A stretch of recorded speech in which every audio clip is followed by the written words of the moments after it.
It's really annoying. Is it? Yeah. With all that head? Yeah. Well, if...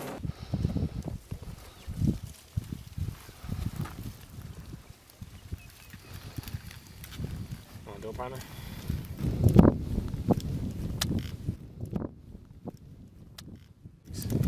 I think there's more 30 seconds than there's minutes. I think I only got 3 minutes. We'll get through all 3 minutes on here though. Just get rid of the minutes. Yeah.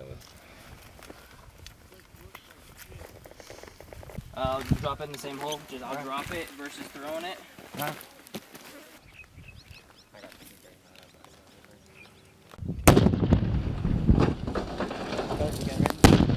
Whoa! That's secondary?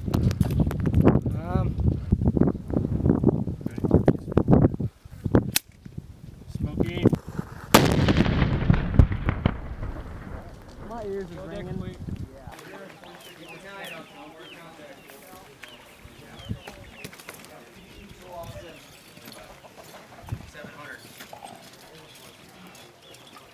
Building 39. Yeah. So you saw a strict wall? No, when I looked up and...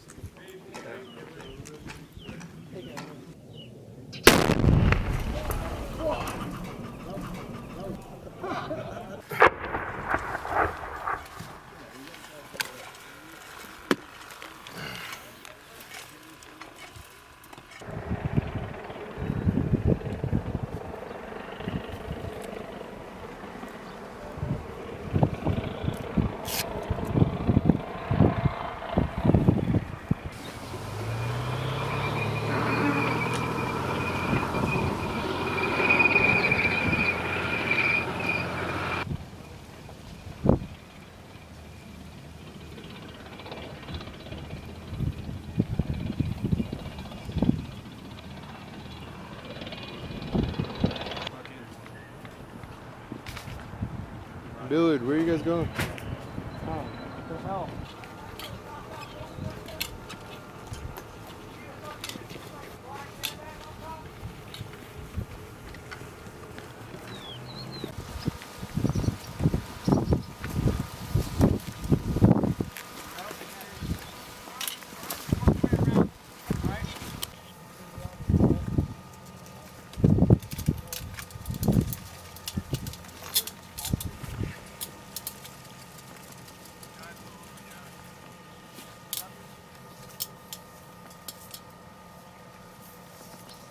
Doesn't offer much for overhead protection. Get ready to.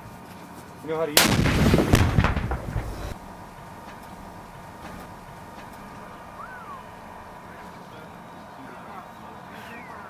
Ready? Pop. Smoke. Smoking. Hey, control deck coming up. 30 seconds. Might be 45 seconds. Do anything. Smoke. Smoke. Roger. Control deck is smoking. 3, 2, 1. Too close. Everybody okay? It's coming. It's more right. It's more right, not left.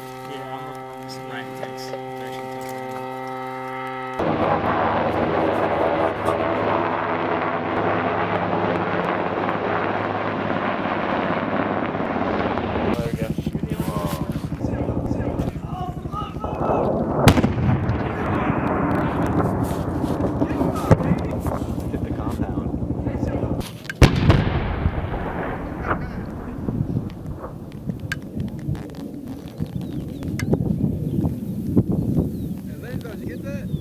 I think so.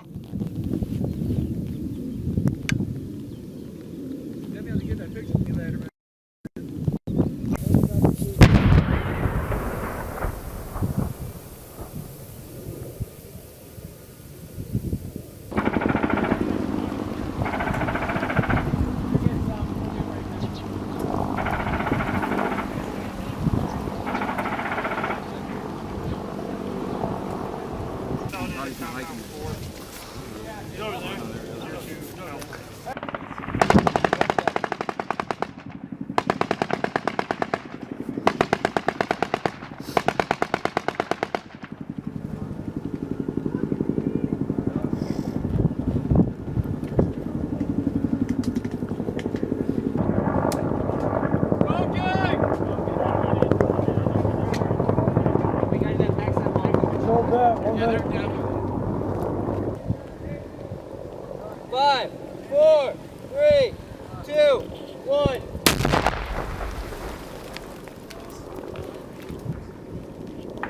Reach clear. It's a hole.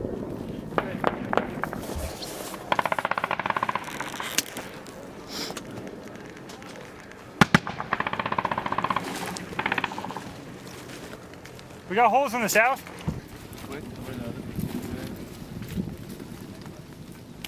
It's on Jackson. Is that us?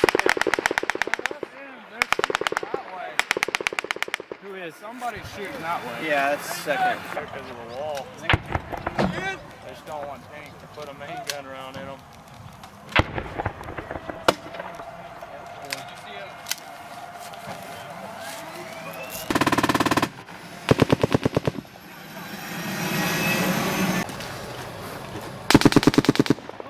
Was that you? No.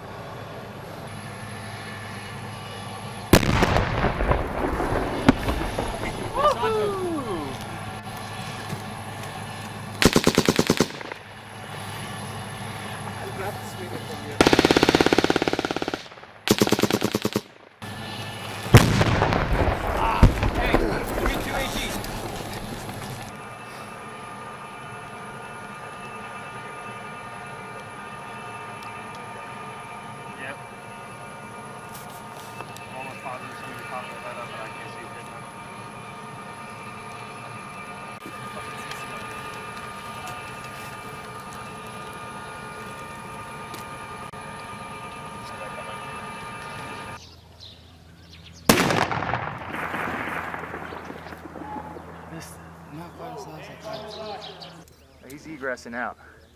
He's heading up north. That dude is running. Oh, dude. Yeah, I'm gonna. Recon by fire. Go ahead.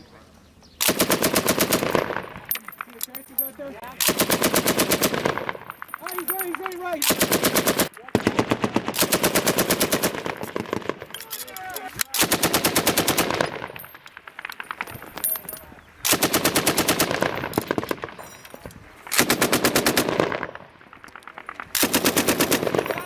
He's in the compound right now. Hey, we have effects on. There's nobody there. He ran into the compound. He's not down. Hey, who needs it? Unit. You want some more? Yeah, sure. All right, you're on lead now. Okay, never mind. There's a lot. It's a lot of people. Power box over there. Just across from it. I got. Gets me covered a little Nothing. bit further left. Yeah. Okay, pan left on that wall. It's on the high side there. Just below that.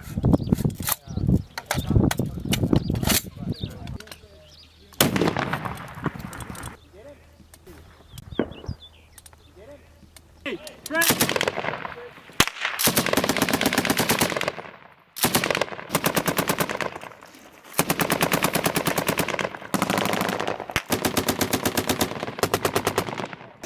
Hey, how you guys doing on ammo?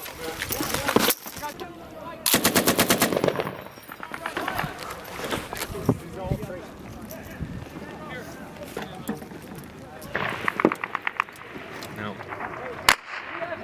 What are you saying? Right here. Give it to me.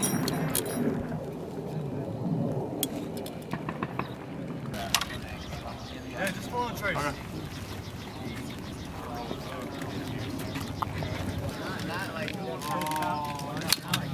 I'll be this guy out there.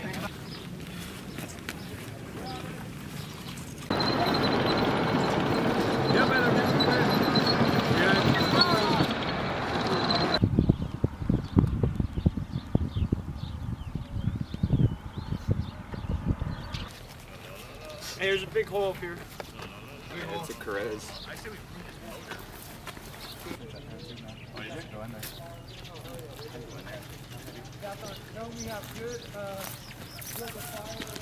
He knows what's going on. Where's he at? I looked inside, I didn't go in. Alright, so it's still that means somebody was here. 2, 1, 0. That's another task that we gotta do.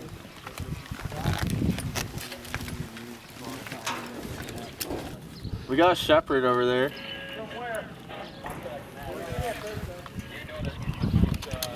You know that we have maps right there too, right? Yeah.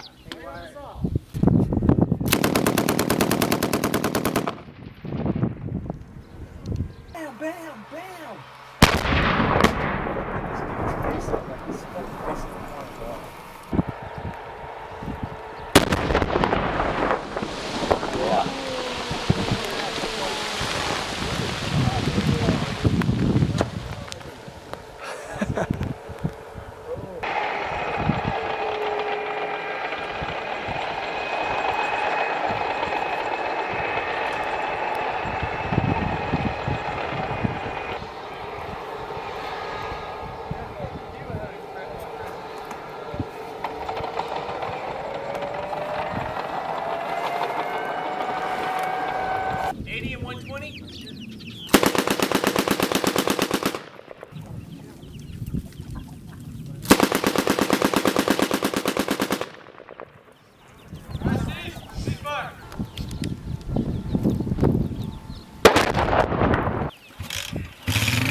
Post rotation, but I don't know if he's going to do it or not.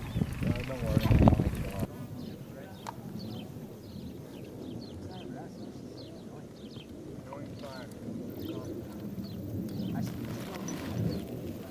You're taking annoying sporadic fire.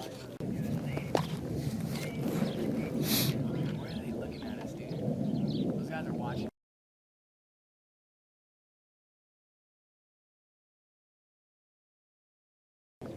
Same technique. We're gonna try doing my plan.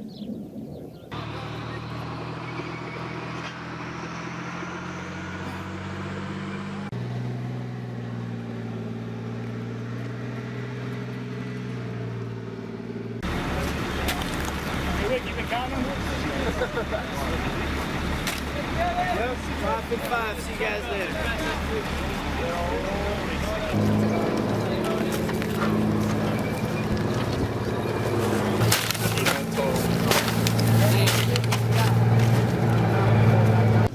Hey, what's the distance?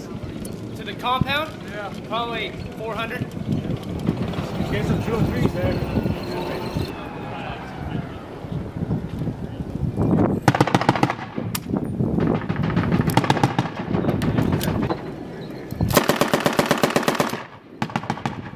Hey, make sure you're not shooting over the tank.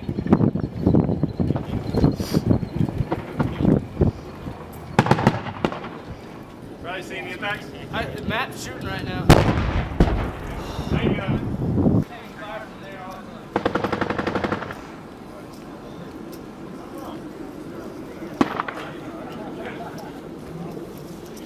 That person's gone if they didn't get hit. Those guys are gone by now. They're probably back in that. All it is up here is it's tree, compound trees, a berm, and then I can't see past that. Riding along the tree lines hiding. See that bush line straight ahead of us? It's the one that's got like the transformer to the left of it. Can you range that for me?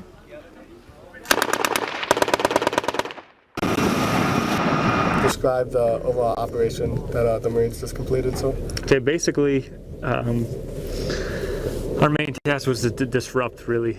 So we helicopter inserted into Kashmesh Khan, which is a part of Zamindawar, the town of Zamindawar, which is in Kajaki district. A lot of their logistics as well as their leadership are held here.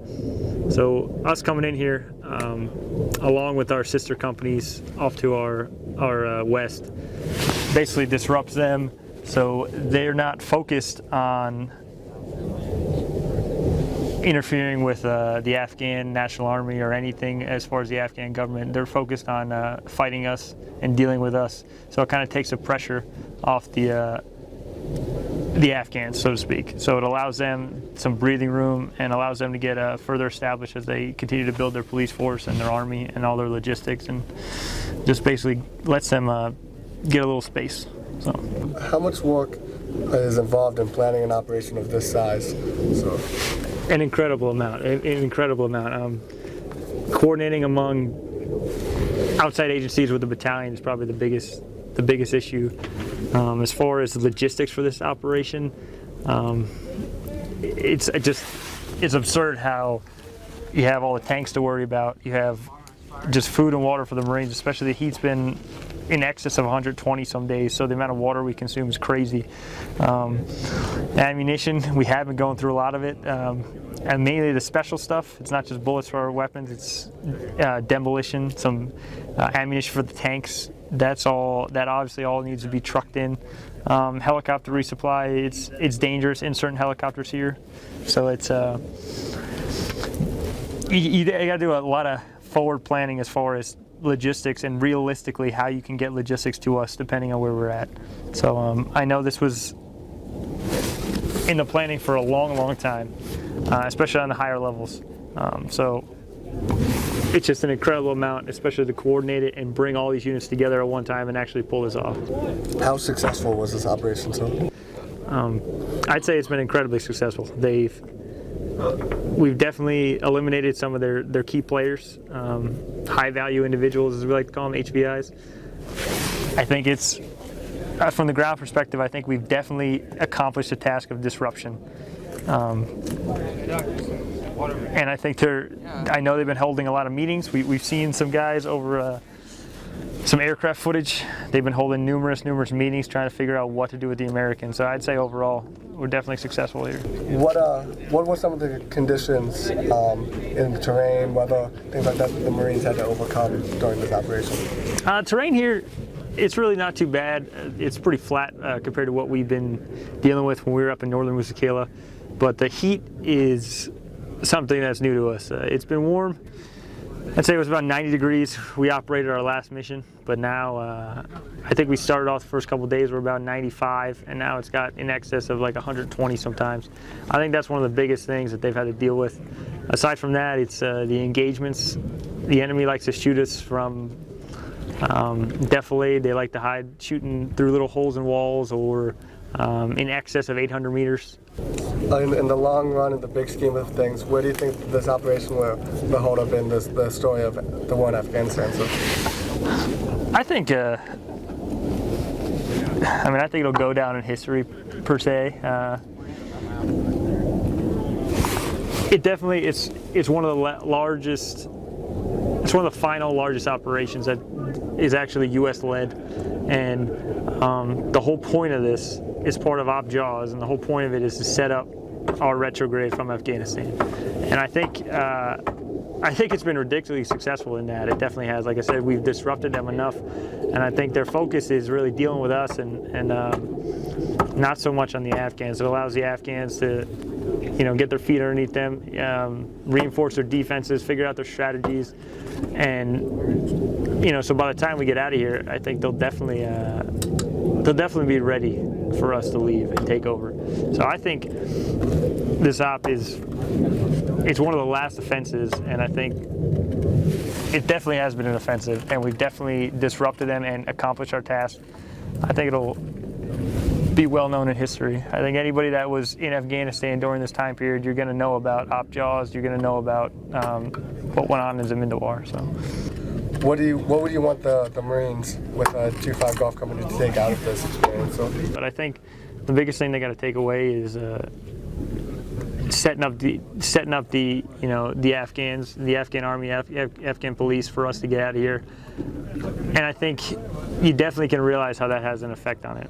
I think if they take out the fact that we actually are helping the Afghans and easing their transition as we leave, I think that's what they should get the biggest thing out of it.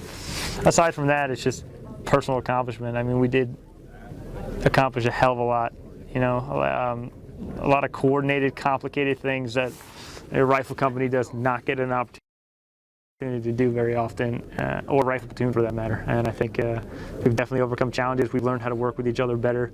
I think everybody's honed their skills, and I think that's overall, they know what they're capable of, and they're a bunch of tough dudes. So, if you can just in your own words describe this last operation that the Marines just participated in. The last operation that we just participated in, basically we needed to come into an area where they haven't had a lot of military influence. There's not a lot of ANA or AMP influence in this area, especially not a lot of Marine influence. They've had some missions that they had done here with some of the task force teams. So what they needed is a strong appearance for us to come through here and clear out this area. So we came through with the intent to clear the area. It lasted roughly around 15 days, basically clearing sectors or sections at a time. We pushed through certain areas, holding up in certain positions for a little while, obviously trying to throw a little deception in there so the enemy could never pick up our TTPs or figure out our plans. All in all, I think it was a good improvement, and I believe now they're going to try and keep a positive influence out here with some type of military organization, whether it be a task force team or another infantry unit. Overall, would you consider this operation a success? Oh, definitely. Not as many fighters as I thought. Maybe that's because we threw them off. I think we scared them a little bit, but I believe all in all it was a success. In the broad picture of the war in Afghanistan, where do you think this operation, OpJaws, will go down in the history books? I wouldn't say it's one of the top ones, but it's pretty high up there. You know, like I said, there hasn't been a strong military force in this area. They've been some, 1 or 2 day ops, maybe 3 or 4 days, nothing this long, and this was believed to be one of the very strongholds. So I mean, if this was one of the strongholds and we came through and cleared the way we did, that's a success in our book, whether it goes in the history books or not. It's a success in our book, and we definitely took a lot of enemy fighting positions and fighters off the battlefield, and I believe people will talk about it, maybe not as big as some of the other ones, but it definitely made an impact. What were the conditions like? What was the operation like? It was a little different at first. It was hard to know what to expect. You get intel briefs on this is the way it's going to be, this is the way it's going to be, and again, those are just intel briefs. Nothing's ever positive, and that's why they always say never fall in love with your plan, because it's going to change, and it kind of did, and I think the Marines adapted very well to that situation. When we first got here, it was really dark and kind of flowed right into the area, and then from there I wouldn't say it was play it by ear, it was detailed higher on what our intent was and what we were doing, and I think the Marines flowed through that pretty well, going to one area, knowing what they had to do in that specific area, and then standing by for the next mission, and then getting briefed, and then literally after getting briefed, flowing right into the next area, section. I think that worked really well for us, and that, again, like I said, it keeps the enemy guessing, on what our TTPs are, what our objectives, because the main thing we try to teach the Marines is never set a pattern, never set, the same routine. If you're always doing something a little different, mixing it up, going left instead of where you normally went right, it works really good for us. So I think all in all it was a success. What would you want the Marines to take out of this experience? I believe whether we had positive influence on the civilians or whether we took a bag out of the field or we detained somebody, great things came from this. As a platoon sergeant, what are you most proud of about your Marines? The camaraderie. 9 times out of 10 when you have a unit that's been out on a 3, 4, 5, 6, 12-day op, after a little while you start getting at each other's throats. It didn't happen. All my guys stuck together.